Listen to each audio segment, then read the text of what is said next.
आज की इस वीडियो में हम आपको ऐसे ऋषियों के बारे में बताएंगे जो पौराणिक काल में बहुत ही सिद्ध ऋषि हुआ करते थे, जिनके पास कई तरह की दैविक शक्तियां हुआ करती थी। वशिष्ठ। राजा दशरथ के कुल गुरु ऋषि वशिष्ठ को कौन नहीं जानता। यह दशरथ के चारों पुत्रों के गुरु थे। वशिष्ठ के कहने पर दशरथ ने अपने चारों पुत्रों को ऋषि विश्वामित्र के साथ आश्रम में राक्षसों का वध करने के लिए भेज दिया था। कामधेनु गाय के लिए वशिष्ठ और विश्वामित्र में युद्ध भी हुआ था।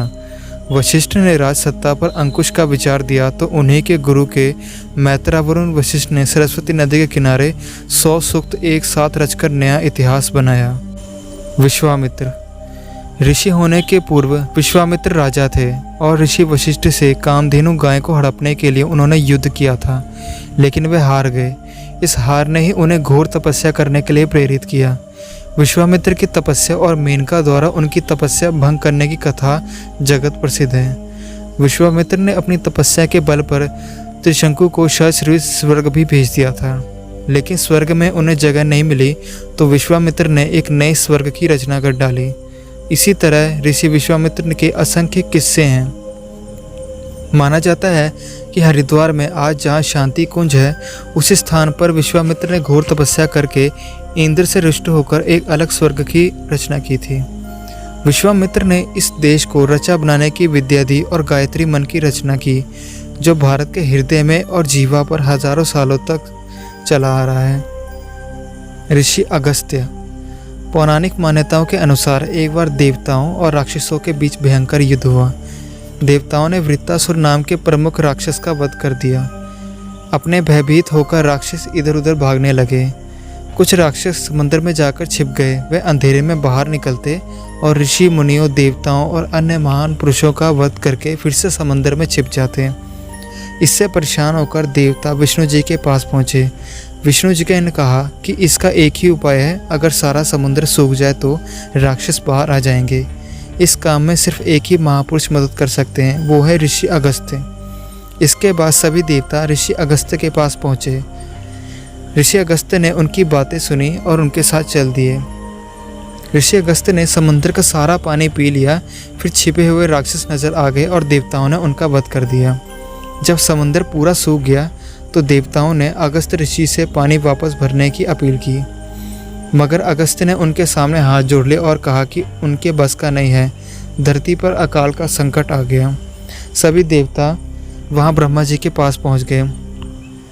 ब्रह्मा जी ने कहा कि जब भगीरथ धरती पर स्वर्ग से गंगा लाने की कोशिश करेंगे तब समंदर फिर से भर जाएगा।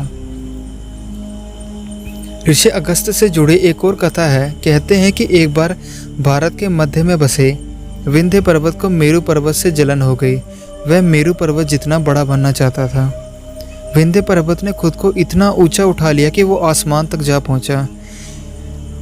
इससे सूरज चंद्रमा सारे छिप गए और धरती पर अंधेरा छा गया। तब कुछ लोग अगस्त्य ऋषि के पास गए और इसका उपाय निकालने के लिए कहा। ऋषि अगस्त्य उस समय उत्तर भारत में रहा करते थे। उन्होंने विंध्य पर्वत से कहा कि नीचे झुको, मुझे दक्षिण की ओर जाना है। ऋषि की महानता को देखकर विंध्य पर्वत ने तुरंत हामी भर दी और अपना कद छोटा कर लिया। ऋषि ने यह भी कहा कि जब तक वह दक्षिण से उत्तर की ओर वापस न लौटे तब तक वह अपना कद न बढ़ाए। विंध्य पर्वत ने उनकी यह बात भी मान ली।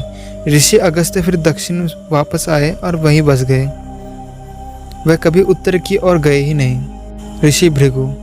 महर्षि भृगु जी ब्रह्मा जी के मानस पुत्रों में से एक है। दक्ष की कन्या ख्याति को इन्होंने अपने पत्नी रूप में स्वीकार किया था। उनसे धाता विधाता नाम के 2 पुत्र हुए थे। श्री नाम की एक कन्या भी उन्हीं से हुई थी। इनके और भी बहुत से पुत्र हुए थे जो विभिन्न मनमंदिरों में सप्तऋषि हुआ करते हैं। कहीं कहीं स्वयंभू मनमंदिर के सप्तऋषियों में भृगु की भी गणना होती है। सुप्रसिद्ध महर्षि च्यवन इन्हीं के पुत्र हैं। इन्होंने अनेक यज्ञ कराए हैं और अपनी तपस्या के प्रभाव से अनेकों संतान प्रदान की है। यह श्रावण और भाद्रपद के 2 महीनों में भगवान सूर्य के रथ पर निवास करते हैं। एक बार सरस्वती नदी के तट पर ऋषियों की बहुत बड़ी सभा होती है। उसमें यह विवाद छिड़ गया कि ब्रह्मा, विष्णु और महेश इन तीनों में से कौन बड़ा है। इसका जब कोई संतोषजनक समाधान नहीं हुआ तब इस बात का पता लगाने के लिए सर्वसम्मति से महर्षि भृगु ही चुने गए। ये पहले ब्रह्मा की सभा में गए और वहाँ अपने पिता को ना नमस्कार किया और ना ही उनकी स्तुति की। अपने पुत्र की इस अवहेलना को देखकर ब्रह्मा जी के मन में बड़ा क्रोध आया, परंतु उन्होंने अपना पुत्र समझकर उन्हें क्षमा कर दिया और अपने क्रोध को दबा दिया। इसके बाद वह कैलाश पर्वत में अपने बड़े भाई रुद्रदेव के पास पहुँचे। अपने छोटे भाई भृगु को आते देखकर आलिंगन करने के लिए वह बड़े प्रेम से आगे बढ़े, परंतु भृगु ने यह कहकर कि तुम उन्मार्गगामी हो, तुमसे मिलना अस्वीकार कर दिया। उन्हें बड़ा क्रोध आया और वह त्रिशूल उठाकर उन्हें मारने के लिए दौड़े, लेकिन बाद में माता पार्वती ने उनका क्रोध शांत किया। अब भगवान विष्णु जी की बारी थी। वह वैकुंठ लोक पहुँच गए। वहाँ ब्राह्मण भक्तों के लिए कोई रोक टोक तो नहीं है। वे पहुँच गए और भगवान के शयनागार में उस समय भगवान विष्णु सो रहे थे और भगवती लक्ष्मी उन्हें पंखा चल रही थी, उनकी सेवा में लगी हुई थी। उन्होंने बेधड़क वहाँ पहुंचकर उनके छाती पर एक लात मारी। तुरंत भगवान विष्णु अपनी शैया से उठे और इनके चरणों में अपना सिर रख दिया और बोले, भगवान आइए, विराजिए। आपके आने का समाचार ना जानने के कारण ही मैं स्वागत से वंचित रहा, क्षमा कीजिए। कहाँ है आपके कोमल चरण? कहीं मेरी वजह से इन पे चोट तो नहीं लगी? आपको बड़ा कष्ट हुआ होगा। यह कहकर उनके चरण अपने हाथों से दबाने लगे।